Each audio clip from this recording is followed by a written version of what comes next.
nuestro director. Cada sábado venimos a tu escuela, oh Jesús. Ven, Señor, a instruirnos en la ciencia de la cruz. Hermanos y hermanas, qué gusto de saludarles. Sean bienvenidos, bienvenidas a otro estudio más de la lección de la Escuela Sabática en este día domingo 11 de agosto.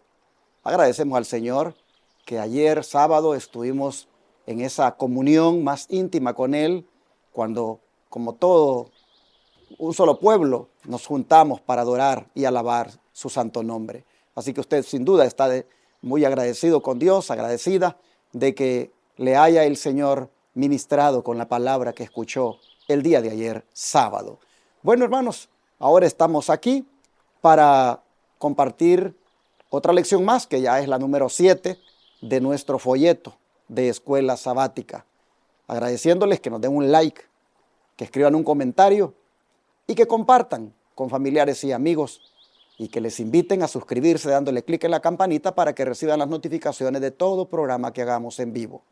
Por otra parte, si usted desea unirse a nosotros en la proclamación del mensaje de los tres ángeles a través de televisión y radio, no deje de tomar en cuenta lo que en la pantalla le ponemos siempre, como es el de aportar los recursos del Señor en concepto de diezmos, ofrendas o donaciones especiales, los cuales permiten que podamos nosotros seguir proclamando este mensaje de los tres ángeles y la Reforma Pro Salud a través de 4 canales de televisión que están rentados y una radio donde 24/7 están en miles de hogares proclamando estas verdades, que son las verdades que el pueblo de Dios debe oír ahora. Así que gracias a los que quieran unirse a nosotros hoy y envíen esos diezmos, ofrendas o donaciones especiales. En la pantalla está el número de teléfono, como miran, es 214-881-4029 o WhatsApp más 1-214-881-4029 para darles más información de cómo enviarlo desde el extranjero por medio de las agencias de envío Western Union, RIA, cómo pueden hacerlo a través de paypal.com buscando la cuenta que se llama Iglesia Advenimiento con el correo asociado lostresangelesirving@gmail.com, cómo puede transferir de banco a banco y como también aquí en los Estados Unidos puede enviar por la aplicación Cele utilizando el número que le he dado o darlo en el instante de su tarjeta de débito o crédito si nos llama, o enviárnoslo incluso por correo postal al P.O. Box 669, Shepherd, Texas 77371. Que Dios bendiga y multiplique también el Señor lo que queda con aquel que hoy responda a la invitación y hable o diga, aquí está nuestro aporte para que sigan predicando y sigan atendiendo gratuitamente a los enfermos en el Centro de Estilo de Vida, donde por 15 días les atendemos con los remedios naturales de Dios. Todo esto, hermanos, involucra un gran gasto. Ya le he dicho que solo para televisión y radio son $54,000 al mes. Ahora imagínese usted la atención gratuita a los enfermos por 15 días en Shepherd, Texas. La construcción de la escuela tipo Madison es un gran proyecto y para una cosa tan grande se necesitan muchos recursos y es ahí donde solo le dejamos a Dios el que Él toque corazones para proveer dichos recursos. Si usted quiere ser uno de esos, que el Señor toca su corazón, el llamado se lo hacemos para que se haga presente este día. Hoy me acompaña para estudiar la lección una joven que ya ustedes la han mirado, es una de las líderes de nuestra iglesia y ha salido conmigo en otras ocasiones produciendo este material, como es Emily Dimas, a quien le doy la bienvenida. ¿Cómo estás? Muy bien, gracias Pastor por la invitación y es un gusto poder estar aquí una vez más. Ya tenía mucho tiempo que creo que participaba en la lección de Escuela Sabática, pero este es un placer estar aquí. Espero que en estos días que estemos estudiando juntos pueda ser de una bendición tanto para ustedes, así como yo sé que es para nosotros. ¿Sí? Y luego, pues para empezar, vamos a tener una oración.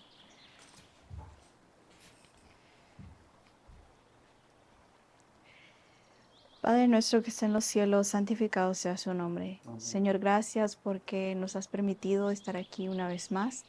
Gracias, Señor, por tu palabra, por todo lo que tú has dejado. Señor, te pido por tu Espíritu Santo, que tú nos des el espíritu correcto al estudiar tu palabra, que nos des el discernimiento para que nosotros podamos escuchar lo que tú nos quieres decir a nosotros. Todo eso te lo pedimos en el nombre de Cristo Jesús. Amén. Esta semana vamos a estudiar sobre el beneficio que tiene la profecía bíblica. Es decir, la bendición que hay en las profecías, en la palabra profética. El apóstol Pedro toca de todo un poco. Y en relación a la profecía, ¿qué dijo él? Comenzando con el versículo de memoria, Emily. El versículo de memoria se encuentra en 2 de Pedro 1:19 y dice: tenemos también la palabra profética más segura, a la cual hacéis bien en estar atentos como a una antorcha que alumbra en un lugar oscuro, hasta que el día esclarezca y el lucero de la mañana salga en vuestros corazones. Aquí vemos que la palabra de Dios tiene autoridad celestial y ha sido una luz que brilla en un lugar oscuro. Es nuestro manual para la vida. Y la Biblia ofrece la única esperanza para el futuro. Tenemos el privilegio de compartirla a través del Espíritu Santo con otros. Pedro estaba seguro de lo que creía. A lo largo de sus epístolas, Pedro escribe con un sentido de certidumbre. Sabe de qué y de quién está hablando. ¿Y cuál era la palabra profética a la cual el apóstol Pedro se refería? Era, hermanos, todos los escritos del Antiguo Testamento, porque el Nuevo Testamento no había sido escrito todavía. El Antiguo Testamento fue escrito por profetas, en su mayor parte, y por eso Pedro se refería a la palabra de Dios como la palabra profética más segura, porque fue escrita por profetas. De manera que en la Escritura nosotros encontramos un sinfín de profecías bíblicas que estos profetas escribieron para nosotros. Pero dice el apóstol Pedro que nosotros hacemos bien en estar atentos a ellas. Es decir, hermanos, no deberíamos ser personas que no nos importan las profecías, que no le damos atención a las profecías. Mire, hermana, la mayor parte de la Biblia es profecía. Como le digo, 66 libros tiene la Biblia, pero el Antiguo Testamento es toda una palabra profética. Y dice que es segura, es decir, confiable. De manera que vale la pena, hermanos, que le pongamos atención a esta palabra, porque ella es todo lo que dice, una antorcha. Usted sabe cómo necesitamos, cuando está oscuro, de una luz que nos pueda guiar. Bueno, eso es la palabra de Dios también. Una luz que nos alumbra en este tiempo tenebroso, lleno de tinieblas en el cual vivimos. Y debemos mantener atenta nuestra, mirada sobre lo que la Biblia dice hasta aquel día, cuando Cristo venga. Esto es lo que Pedro nos aconseja. Y cuando hablamos de profecía, estamos hablando de algo seguro, algo que usted no va, digámoslo así, a llevarlo a la deriva o lo va a llevar al fracaso o se va a equivocar. No. Cuando la profecía es extraída de la Biblia, esta, hermanos, uno debe fielmente creer lo que ella dice. Por eso el don de profecía, Emily, ¿qué nos dice en la siguiente nota? Sí, dice en Testimonios para la Iglesia, tomo 4, página 585. Aceptando el mensaje del tercer ángel, no hemos dado crédito a fábula alguna, sino a la palabra profética más segura. Ahora somos testigos de todo el esplendor de la luz de la verdad bíblica.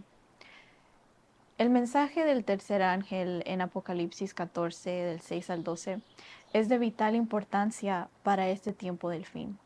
Son la amonestación y el llamado de misericordia de Dios a que cada persona tenga la oportunidad de conocer la verdad y elegir su destino eterno. Por eso es importante la palabra profética y no ser engañados por fábulas. Interesante eso que mencionó, no ser engañados por fábulas, porque fábulas es lo que abunda hoy en día. En muchos púlpitos se están contando fábulas. Se ha dejado el mensaje que es de verdad presente. Se ha dejado el mensaje profético por ir tras las fábulas. Y el que mejor las cuenta, pues ese capta más la atención de la audiencia. Y a la audiencia, si no le cuentas una fábula ahora, le parece aburrida la explicación de la escritura y le parece cansado. Así que el orador tiene que tener, si es posible, algún libro de fábulas por ahí o anécdotas para venir y contarlas en medio de su sermón. Algunas son hasta chistosas, que causan irreverencia en la iglesia, pero los hermanos dicen qué bonito estuvo el sermón y se van contentos con ese predicador y llevan más en su mente el recuerdo de la fábula o la anécdota que la esencia del mensaje que debió haber extraído de la palabra. Así que cuando se habla del tercer ángel, el mensaje del tercer ángel, llama la atención que diga aquí el don de profecía que ese no es un mensaje basado en fábulas, sino que es un mensaje basado en la palabra profética, la cual nosotros deberíamos aceptar fielmente. Por eso el apóstol Pedro, cuando le tocó hablar a la iglesia acerca de Cristo, él no le compartió fábulas. Él les compartió lo que había mirado.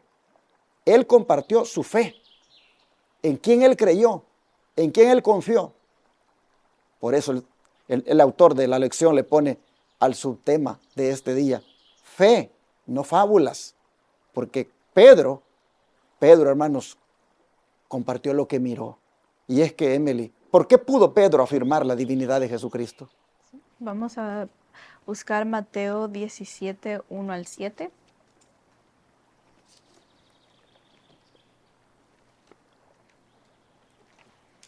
Mateo 17, 1 al 7.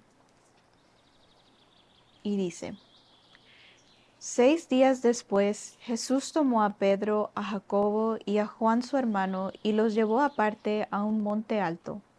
Y se transfiguró delante de ellos, y resplandeció su rostro como el sol, y sus vestidos se hicieron blancos como la luz.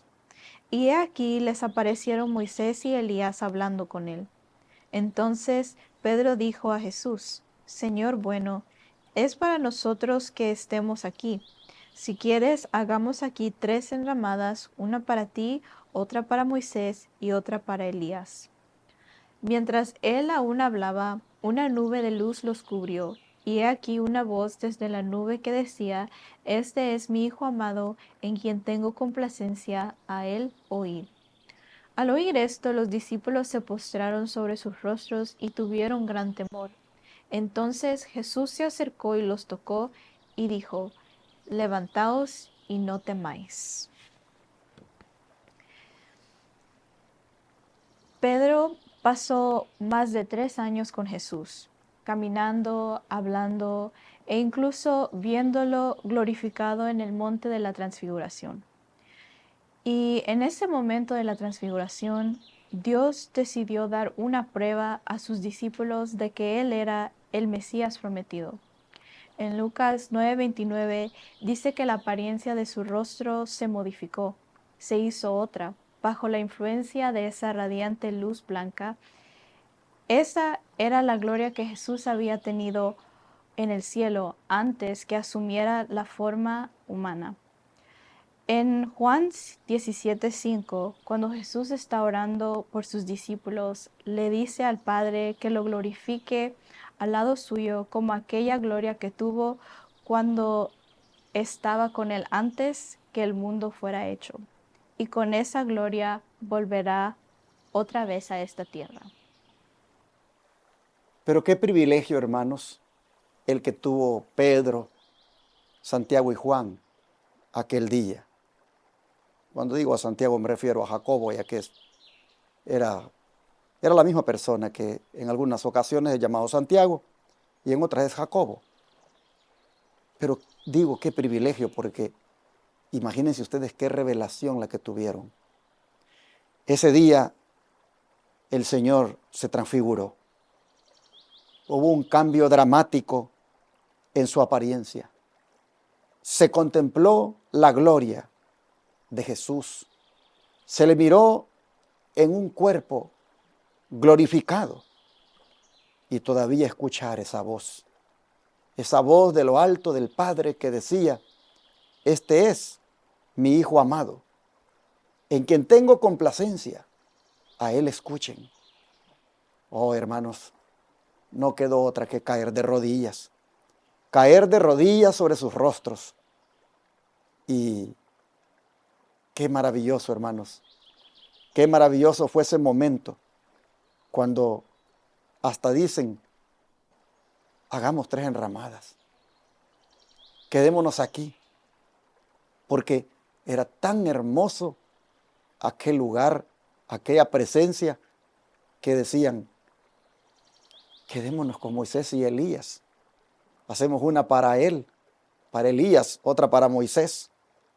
Y así, hermanos, los discípulos fueron testigos de algo maravilloso. Contemplaron prácticamente la divinidad de Cristo ese día. No miraron ese día al Cristo humano, vieron al Cristo con toda su gloria. Así ellos entonces ahora tenían que contar esto. Ya miraremos más adelante lo que hizo Pedro con eso que miró. Pero antes que el don de profecía nos amplíe, Emily, por favor, sobre esa experiencia. Dice, sobre el monte, el futuro reino de gloria fue representado en miniatura. Cristo el Rey, Moisés el representante de los santos resucitados y Elías de los que serían trasladados. Los discípulos no comprenden todavía la escena, pero se regocijan de que el paciente maestro, el manso y humilde, que ha peregrinado de acá para allá como extranjero sin ayuda, ha sido honrado por los favorecidos del cielo. Después de haber pasado toda la noche en el monte, a la salida del sol, Jesús y sus discípulos descendieron a la llanura. Absortos en sus pensamientos, los discípulos marchaban asombrados y en silencio. Pedro mismo no tenía una palabra que decir. El deseado de todas las gentes, página 390. Aquí tenemos a Pedro, Santiago y Juan, que ven cómo su maestro se transfiguró y se transformó, y se vuelve radiante en gloria. Muchos años más tarde, Pedro afirmó que él y sus compañeros habían sido testigos oculares de la majestad, la honra y la gloria de Jesús. El momento de la transfiguración es una representación del magno evento de la segunda venida de Cristo. Moisés atestigua que Cristo tiene victoria sobre el pecado y la muerte. Moisés representa a aquellos que saldrán del sepulcro en la resurrección de los justos. Elías, que había sido trasladado al cielo sin ver la muerte, representa a aquellos que están vivos cuando Cristo venga.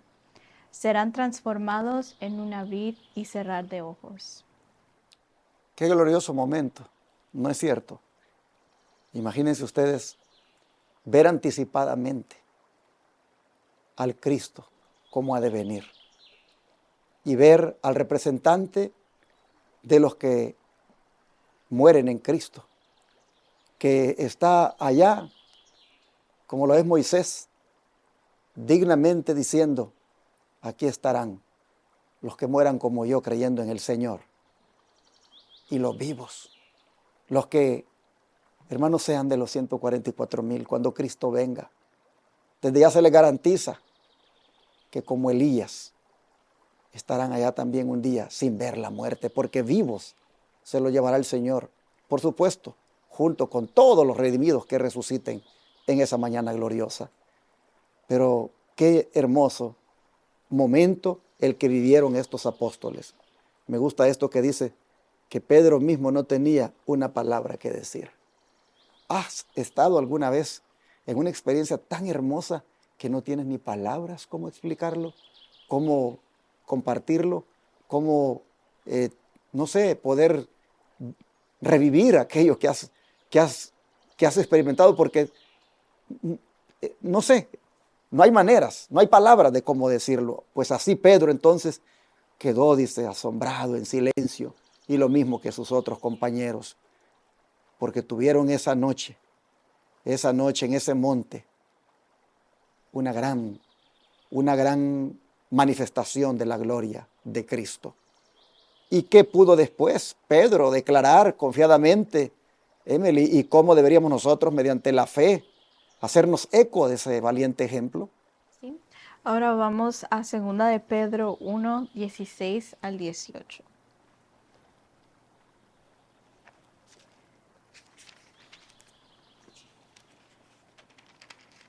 Segunda de Pedro 1, 16 al 18 dice: Porque no os hemos dado a conocer el poder y la venida de nuestro Señor Jesucristo, siguiendo fábulas artificiosas, sino como habiendo visto con nuestros propios ojos su majestad. Pues cuando él recibió de Dios el Padre honra y gloria, le fue enviada desde la magnífica gloria una voz que decía: Este es mi Hijo amado, en el cual tengo complacencia. Y nosotros oímos esa voz enviada del cielo cuando estábamos con él en el Monte Santo. Una fábula o un mito son las enseñanzas por los falsos maestros a quienes Pedro desenmascara en el capítulo 2. El regreso de Jesús en gloria y poder no es ninguna fábula. Pedro y los demás no escribieron por su propia inspiración, no escribieron sus propias opiniones particulares, sino que escribieron lo que les fue dado por el Espíritu de Dios y predijeron con exactitud los sucesos que habrían de acontecer muchos siglos después. Noten ustedes, hermanos, cuando Pedro habla de que no les estamos contando fábulas artificiosas, cuando hablamos del poder y la venida de nuestro Señor,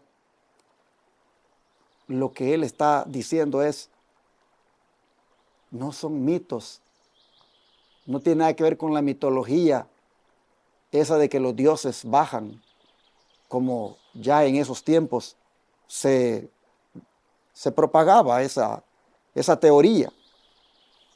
Prácticamente los falsos profetas, ellos creían en que Pedro estaba inventando, que Pedro estaba prácticamente creyendo una mitología. Y él dice, no, yo no estoy siguiendo fábulas artificiosas.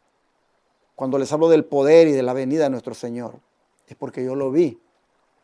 Yo estoy compartiendo lo que miré, lo que yo pude palpar, de lo que yo fui testigo. De eso es que yo estoy hablando. No hay tal cosa como fábula. Hermanos, así Pedro dice que él escuchó cuando el Padre dijo, este es mi Hijo amado en quien tengo complacencia. De esta manera, como Pedro testifica de lo que ha visto y oído, así, hermanos, nosotros también hemos visto ya bastante en la Escritura, mucho acerca del Señor Jesús, acerca de la doctrina, acerca de diferentes puntos de la palabra de Dios. Y nos toca también contarle a otros, pero no utilizando mitos, no utilizando fábulas, sino, hermanos, tal como lo pudimos ver, leer. Así encontramos de que Pedro fue muy valiente al venir y testificar. Se arriesgó a que lo acusaran de que era una mentira lo que estaba diciendo, de que él estaba inducido o influenciado por los griegos, que ellos creían en eso de que los dioses bajaban en algún lugar de la montaña y que por eso él estaba hablando. Hermanos, él vino y dijo, yo no estoy contando fábulas artificiosas, yo lo vi. y vi el poder y la venida de nuestro Señor. Anticipadamente Él miró cómo será cuando Cristo regrese. Una gloria completa la que llenará a Cristo. ¿De dónde profecía cómo cierra esta lección? Dice Mensajes Selectos, tomo 1, página 227. Ninguna mentira es de la verdad. Si seguimos fábulas artificiosas, nos unimos con las fuerzas del enemigo contra Dios y contra Cristo. Toda forma de mal espera una oportunidad para atacarnos. Serán empleadas asiduamente lisonjas, sobornos, incitaciones, promesas de una maravillosa exaltación. ¿Qué están haciendo los siervos de Dios para levantar la barrera de un así dice Jehová contra este mal? Satanás siempre ha querido desacreditar los preceptos divinos. Estamos en el último gran conflicto entre el bien y el mal, entre la verdad y el error. Están las leyes de los hombres y los preceptos de Jehová, entre la religión de la Biblia y la religión de las fábulas y la tradición. ¿En qué dirección nos estamos encaminando? Yo creo, hermanos, que es un buen momento para orar y decirle al Señor que nos ayude a fundamentarnos en la palabra profética más segura y no en los cuentos ni en las fábulas que nos diga cualquier predicador, sino en lo que nosotros miremos en la Escritura. Fundamentémonos allí y, hermanos, allí aferrémonos, porque esto sí es seguro. La fe se basa en la palabra profética. La fe se extrae, hermanos, de esa relación con Cristo, de esa cualidad o virtud que el Señor ha puesto en nosotros, de creer, de confiar, pero debe ser también manifestada en la palabra de Dios, cuando nosotros fielmente creemos en ella. Así que este día, Pedro nos ha hablado de la importancia de la palabra profética más segura, a la cual estemos atentos más que a fábulas artificiosas como las que se cuentan ahora. Dios nos ayude, hermanos. ¿Y qué les parece si oramos para que el Señor nos ayude a fundamentarnos bien en las Escrituras? Y por eso estudiarla también todos los días, para que así nos afiancemos bien en el Señor. Vamos a orar.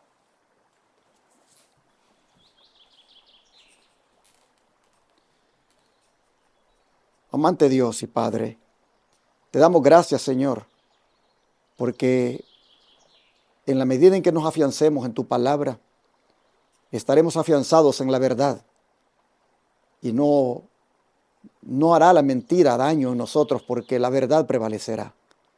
Te queremos pedir que nos ayudes a también compartir con otros de lo que sabemos que ha de venir, de cómo Cristo vendrá en gloria por segunda vez.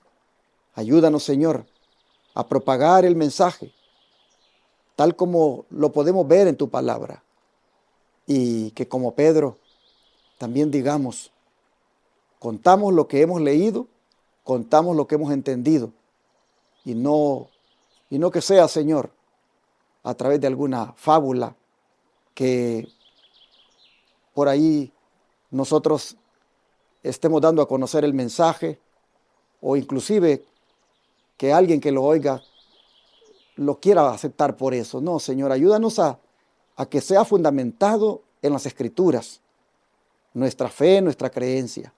Así te rogamos que nos mantengamos firmes en tu palabra profética. Lo pedimos en el nombre de Jesús. Amén.